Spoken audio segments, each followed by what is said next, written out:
Hi, I'm a lifelong Democrat, and I'm walking away from the Democratic Party. I have a lot of reasons, but one that I can think of that's important is that I think the Democrats have stopped telling the truth. I went to Carolina Friends School, and it's a Quaker school, and we started celebrating Martin Luther King Jr.'s birthday before it was a national holiday. So I was raised in not just a liberal environment, but an extremely social justice oriented, anti-racism environment. And I always believed that, voter ID laws were racist and that this was racist and that was racist. And there's no greater fear that I had than being a racist. I think being a racist is the worst thing that you can call someone. I happen to also be Jewish, so maybe there's a little extra fear there of, ostracizing groups of people. And one thing I realized is with the voter ID thing, don't you need a driver's license to buy alcohol? Don't you need a driver's license to drive? And is the notion that there's so many, and to get a bank account? So is the idea that there are these groups of people that can't get bank accounts, can't buy alcohol, and can't drive, and that they belong specifically to a racial group, and that therefore requiring IDs is racist? And I don't know. I think that should be dealt with if there really are large groups of people who are in that situation. But I don't think that it should be seen as racial profiling. And I certainly do not think that it should mean that you don't need an ID to vote. So that's just, I have that belief. And believe me, if I told that belief to the people that I know, I would be called a racist. And to me, it's actually racist to see it the other way, to assign certain color groups to certain inabilities. It's like disabling a group because of their color and not look like just treating everybody the same and hoping the best for everyone and helping everyone. I don't know. Maybe it's hard for people to understand that, but that was just something that I had a very difficult time rationalizing, trying to figure out why is it that I believe this, but that I'm also a Democrat. And this idea of being rational, you have to have facts to be rational, but the Democrats have not been presenting the truth.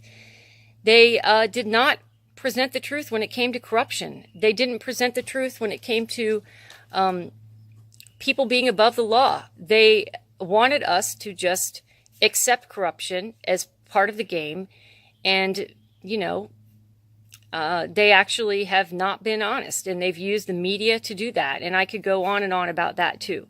But I think that has created a sickness, that not being honest about policies, not being honest about how things work, and trying to create a certain narrative has made people uncomfortable. It's made Democrats uncomfortable, more desperate, because they have some kind of cognitive dissonance where they're trying to rationalize these two conflicting views and trying to make everything fit into this narrative. And the reason it doesn't is because there are aspects of it that just aren't honest.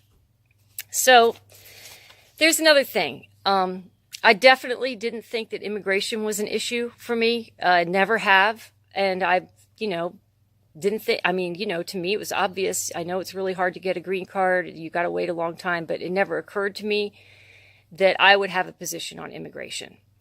My children are in public school where we live, and the population has exploded in our area, but the tax base has not risen along with it.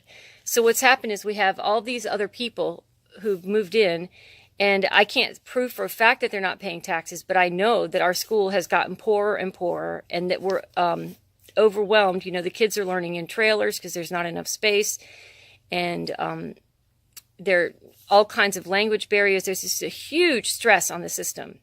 And so my philosophy is that if you're going to have all these new people coming into the area, there has to be a certain amount of funding to help to get everybody well educated and have the system be able to support that. But I don't think that our immigration system takes into account how we're going to support people who come into areas who aren't as financially well off and able to pay taxes.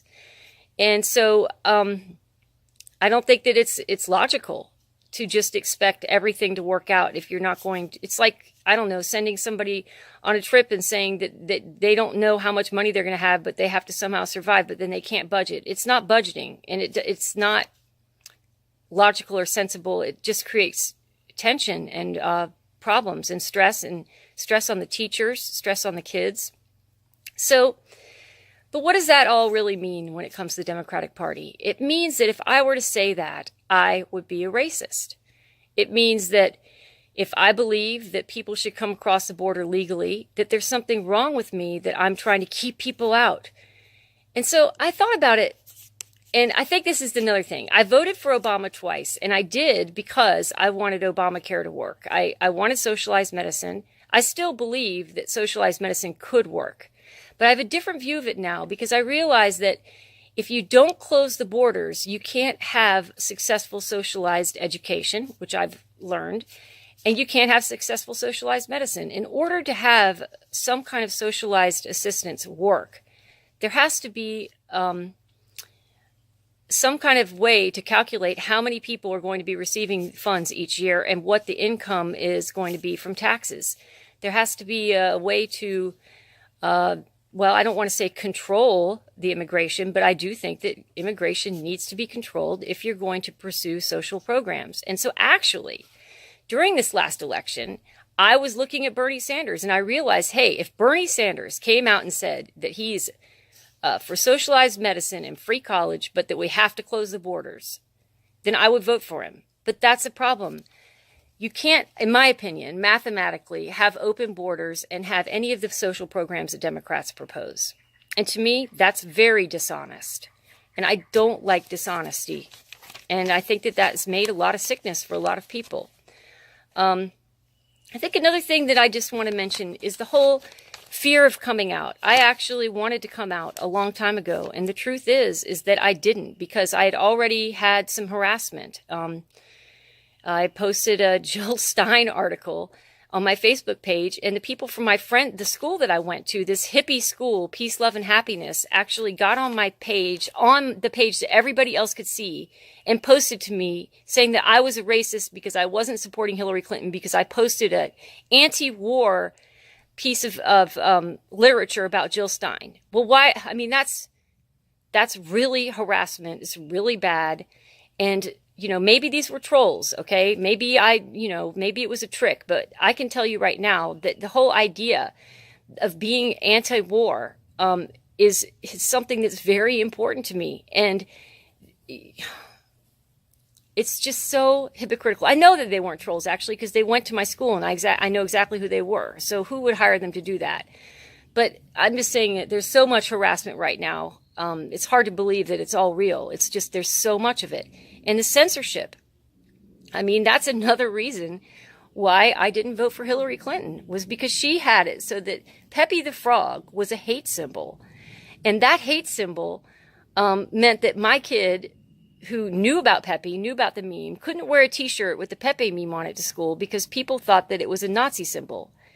And I mean, when I started explaining to my children about all these things that they can't say at school because people will think that they're racist, they started to say to me, well, what are you saying? That we have to hide our views because people will misunderstand us? And now this year, with everything that's happened, it's starting to remind me of, my ancestors who had to hide the fact that they were Jewish. Or when my mother married a Jew, how she got into so much trouble. And that my father, who grew up Jewish, his mother tried to hide the fact that she was Jewish, and that if people knew them, they wouldn't let anybody know that they were Jewish. And this whole idea of hiding your identity is just, I don't believe in identity politics. I don't like them. But I certainly don't think that anybody should have to hide who they are or what they believe, unless it's harmful, unless what your view is, I don't know, I want to go kill people or something like that. That's bad. So, I could go on for a long time, but I just wanted to say how grateful I am for this movement. And I hope that other people are going to be making more videos. And I feel like now, if something happens, if I get harassed for making this video, I do feel a lot stronger. And I really appreciate the people who have taken the risk for all of us. Thank you.